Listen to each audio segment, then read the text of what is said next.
Ya goi. Habiti tambiri. Ko zvamunenge makatodhakwa makusenani. Anofara ka. Chimbosei bia nyama. Chibunyaso. Chinyaso celebrate stand ya mati. Ndatenga stand baby. Atonigadzira. Yeah. Apa magona. All right.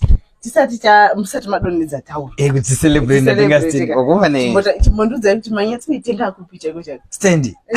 Baby. Ndatenga stand mparo wadzwa.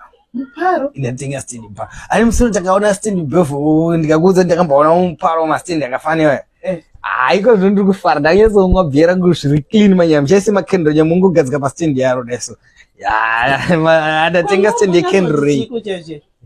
Wakara basi zura celebrate suga.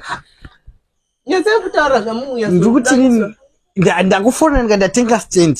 Ndatenga stand yekendro ray kuparo. Muchaise makendro pa bottle rangu ebia. Anoona bhiera rangu ndamwa zviri clean ona iri. Ndifona muchudza tanzi ndatenga stand. Nini kutonyatsogeza unyatsoprepare chiti tiri kucelebrate stand. Wanga prepare ngatingo celebrate ndatenga stand yekendro. But ndakumwa kadoro rangu risina mawakisenye kendro. Andisiye.